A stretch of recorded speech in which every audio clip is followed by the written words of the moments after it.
కొన్ని ప్రకటనలు ఉన్నాయి. ఆ ప్రకటనలు తెలియజేయమని రాసి ఇచ్చారు మర్యాదగా నాకు.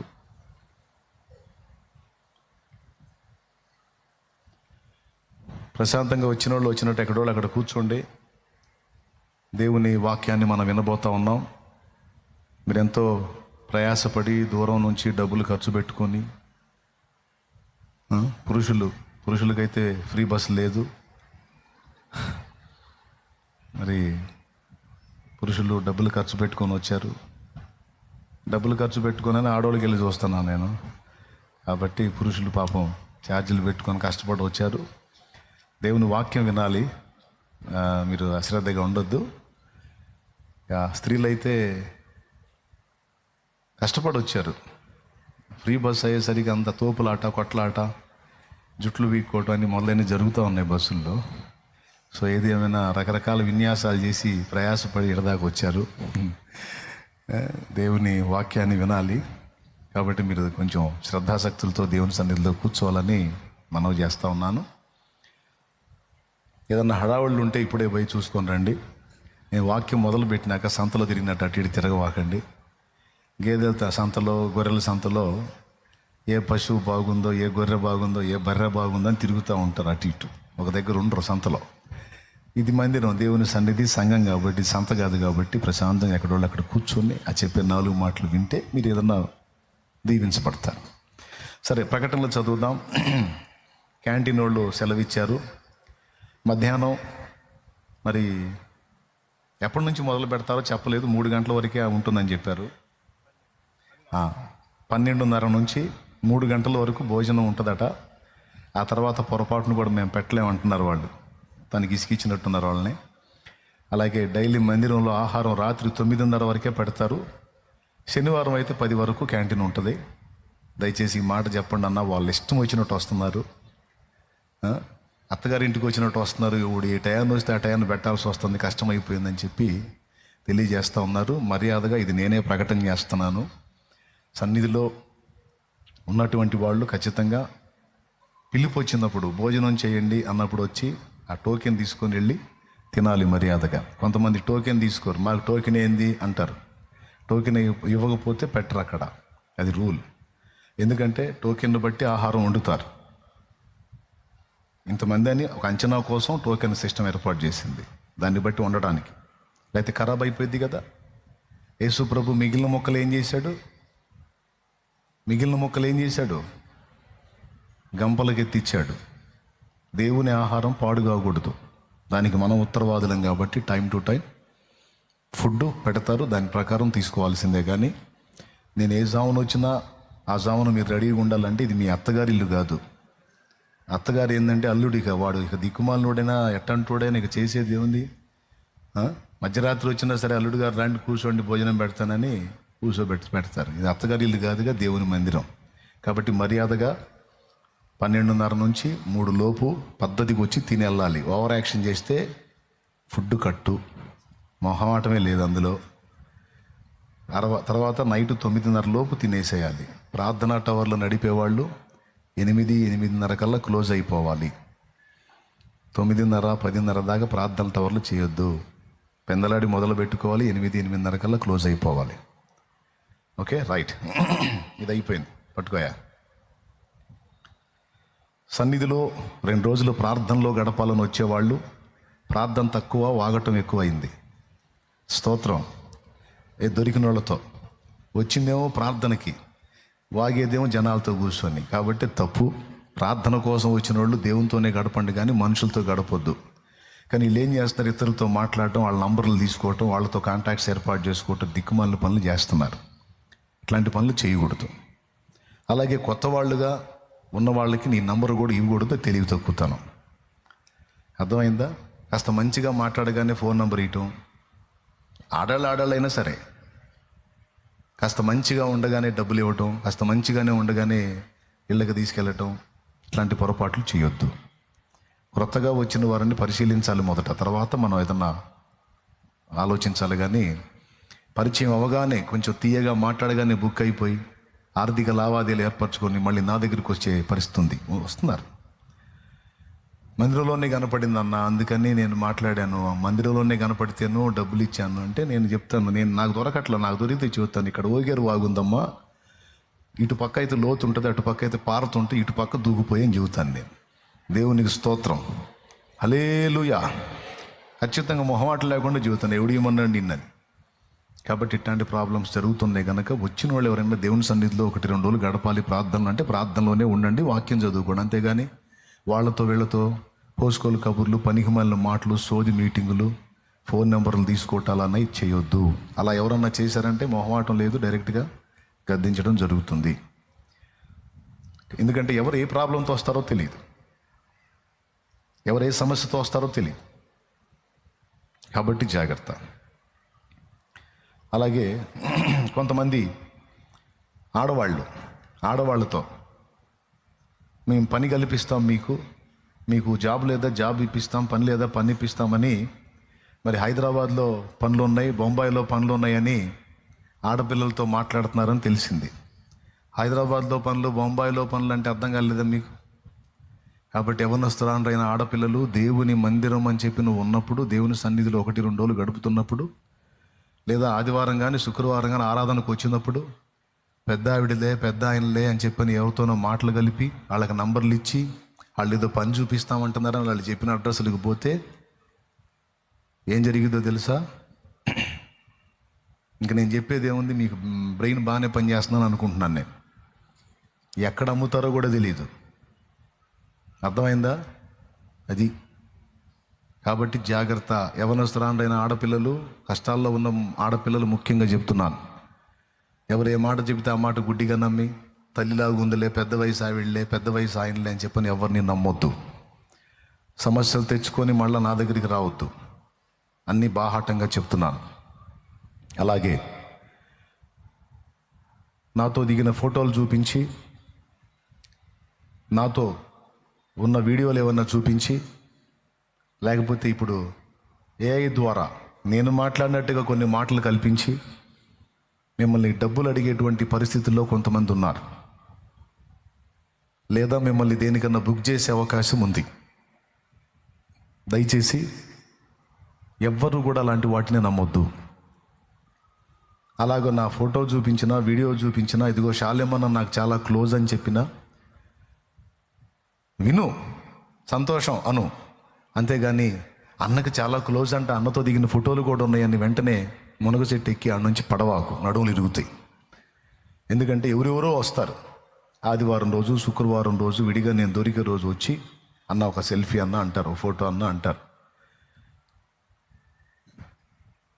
ఏముందిలే కదా, ఏముంది, పాపం బిడ్డలు ఆశపడుతున్నారు ఏదో గుర్తుగా అని నిలబడకపోతే కనీసం ఆయన ఫోటో తీసుకుంటామన్నా కూడా బిగుసుకొని పోతున్నాడని అంటారేమో, మళ్ళీ అదొక తలకాయ నొప్పిగా. అందుకని ఏదో నిలబడతా, ఆ నిలబడ్డ దాన్ని చూపించి ఇదిగో అన్న నాకు పరిచయం, అన్న నా క్లోజు అని మాటలు చెప్పి మీ దగ్గర డబ్బులు వసూలు చేసే విధంగా కానీ, లేకపోతే మీకు ఏదన్నా ఇప్పిస్తాం చేయిస్తామని చెప్పిన విషయాలు కానీ నమ్మి మీరు డబ్బులు పెద్ద మొత్తాల్లో ఇచ్చి మందిరానికి రావద్దు. ముందే చెప్తున్నాను, నేను ఎవరిని కూడా డబ్బుల కొరకు పంపే ప్రసక్తి లేదు. నా తరపున ఎవ్వడూ పైసలకి రాడు. ఎందుకంటే ఆ సిస్టమ్ ఫస్ట్ నుంచి నాకు లేదు.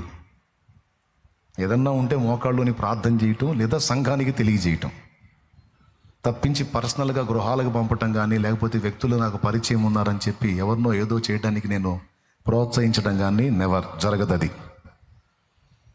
కాబట్టి నమ్మి మీరు డబ్బులు ఇచ్చి, అన్న నీ పేరు చెప్పారన్న, నీ ఫోటో చూపించారన్న, 1 లక్ష ఇచ్చానన్న, 2 లక్షలు ఇచ్చానన్న అంటే అప్పుడు నీళ్ళు లేని బావి చూసి దూగని చెబుతాను నేను. అర్థమైందా? ఇంకంతే, నేను చెప్పే సలహాలు అంతే, 2 ఎవడు ఇవ్వమన్నాడు నిన్ను? నన్ను అడిగావా? నాకేమైనా ఫోన్ చేసావా? నా పేరు చెప్పగానే ఇస్తావా? కాబట్టి తప్పు. మొహమాటం లేకుండా సభాముఖంగా చెప్తున్నాను, డబ్బులు పోగొట్టుకొని వచ్చింది కాక నా దగ్గరకు వచ్చావంటే తిడతా. 2 డోసులు పడతాయి నీకు, డబ్బులు పోతే తిట్లు దొరుకుతాయి.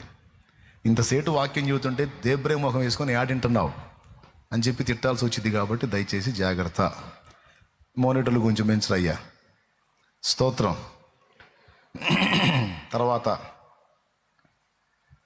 ఈ విషయాలు దృష్టిలో పెట్టుకోండి. ప్రస్తుత పరిస్థితుల దృష్ట్యా సన్నిధిలో 1-2 బాగా నేను ఫాస్టింగ్లో ఉన్నానన్నా, ప్రేయర్లో ఉన్నానంటే ఒక 3 days మినహాయించి అదనంగా ఉంచేదానికి అవకాశం లేదు. ఎందుకంటే రకరకాల కారణాలతో వస్తున్నారు. వాళ్ళని ఎత్తుకుంటూ పోలీసు వాళ్ళు వస్తున్నారు. పెద్ద తిరణాలు అవుతుంది. అసలు సమస్య అంతా ఆదివారం శుక్రవారం కూటాలు అప్పుడు ఉన్నట్లా 7 రోజుల్లో ఉంటుంది. కాబట్టి ఈ హింస తట్టుకోలేము. కాబట్టి దయచేసి గమనించండి. ఏదన్నా వచ్చి ఉంటే 1, 2, 3 ఫాస్టింగ్ ప్రేయర్ ఉంటే ఆ ప్రేయర్లో ఉన్నప్పుడు ప్రేయర్లోనే ఉండాలి. మీరు మళ్ళీ టైం వేస్ట్ చేసే పనులు చేయొద్దు. దృష్టిలో పెట్టుకొని ఈ హెచ్చరికలు కొంచెం మనసులో పెట్టుకోండి. ఫుడ్ ఏ టైం నుంచి ఏ టైం దాకా ఉంటుంది?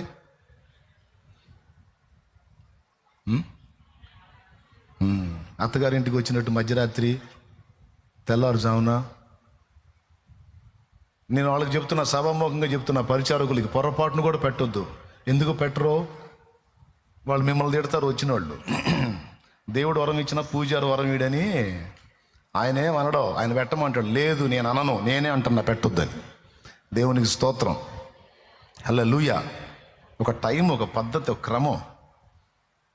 కాబట్టి శుభ్రంగా ఈ రికార్డ్ చేసుకోరా ప్రసాద్, ఏడున్నావు, ఈ మొత్తం డౌన్లోడ్ చేసుకొని పీసులు కట్ చేసుకొని ఎవరు మాట ఎందుకు ఇది అన్న చెప్పాడని చూపించు.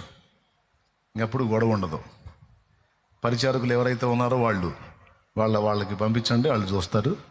చక్కగా ఎవరన్నా ఎక్స్ట్రాలు చేస్తే అన్న చెప్పాడు చూడండి, ఇంతే సంగతులు అని చెప్పండి. ఓకేనా? క్లియర్గా అర్థమైంది నేను చెప్పింది. కొంచెం టైం మెయింటైన్ చేయండి. ఫుడ్ అలాగే సన్నిధికి వచ్చినప్పుడు, ప్రార్థన కోసం వచ్చినప్పుడు ప్రార్థనలో గడపండి. వాళ్ళతో వెళ్తూ పనికి మళ్ళీ మాటలు మాట్లాడొద్దు, టైం వేస్ట్ చేయొద్దు, ఫోన్ నంబర్లు తీసుకోవద్దు, కొత్త వ్యక్తులతో కాంటాక్ట్స్ ఏర్పాటు చేసుకోవద్దు. అలా చేసుకొని డబ్బుల రూపంగా కానీ జీవితాలు పాడు చేసుకునే పరిస్థితులు కానీ తెచ్చుకోవద్దు. స్త్రీలు అనగానే అందరూ మంచోళ్ళు లేరు. కొంతమంది బలహీనలు ఉన్నారు. జీవితాలు నాశనం చేసే ఆడవాళ్ళు కూడా ఉన్నారు. జీవితాలు నిలబెట్టే తల్లులు ఉన్నారు. జీవితాలు నాశనం చేసే ఆడవాళ్ళు కూడా ఉన్నారు. కాబట్టి జాగ్రత్త. స్త్రీలు నమ్ముతారు స్త్రీలు. కాబట్టి ఎవ్వరు ఏ విధంగా కూడా బుక్ అవ్వద్దని మీకు ప్రేమతో హెచ్చరిక చేస్తున్నాను. ఇంత పెద్ద ప్రాంగణం మీద, ఇంతమంది మీద ఎవరెవరు ఎలాంటి స్థితిలో వస్తారో ఏం సంగతో తెలియదు. అప్పటికి దాదాపు పేర్లు, అడ్రస్లు అంతా మొత్తం సీసీ కెమెరాస్ అన్నీ ఎక్కడిదక్కడ సెట్ చేసినప్పటికీ కూడా ఈ జాగ్రత్తలు కూడా తీసుకోవాల్సి వచ్చింది. ఇంతే సంగతులు. తర్వాత పోయిన వారంలో రావినూతల కొత్తగా పరిచర్య ప్రారంభమైన 4 ప్రాంతాలు. రావినూతల వెళ్ళొచ్చాను, చింతమోటి వెళ్ళొచ్చాను, చిలుమూరు లంక అంటే సుగ్గుండ లంకలో నూనె పోసి వచ్చాను. దేవుని చిత్తం అయితే అక్కడ మందిర నిర్మాణం జరిగింది. ప్రస్తుతం చిలుమూరు లంక, దాని పక్కన ఉన్న లంకలో మరి ప్రార్థన జరుగుతూ ఉంది. అలాగే 4వది బెల్లంకొండ. ఏం కొండ మరి? అక్కడ బెల్లంకొండ అని చెప్పారు కానీ బెల్లం ఏం కనపడలేదు నాకు. పెద్ద కొండ అయితే ఒకటి ఉంది. దేవునికి స్తోత్రం. కాబట్టి రావినూతల, చింతమోటు, చిలుమూరి లంక బ్రాకెట్లో సుగ్గుండ లంక, బెల్లంకొండ, ఈ 4 ప్రాంతాలు పోయిన వారం దర్శించి పరిచర్యలు ప్రారంభించి వచ్చాను.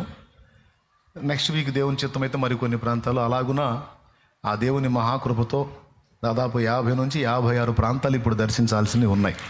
క్రొత్త ప్రాంతాలు ప్రార్థనలో పెడతారని చెప్తున్నాను. దైవజనులు లేచి ఇంకా మరికొన్ని ప్రాంతాలకు వెళ్ళి అక్కడ పరిచర్యలు ప్రారంభించారు.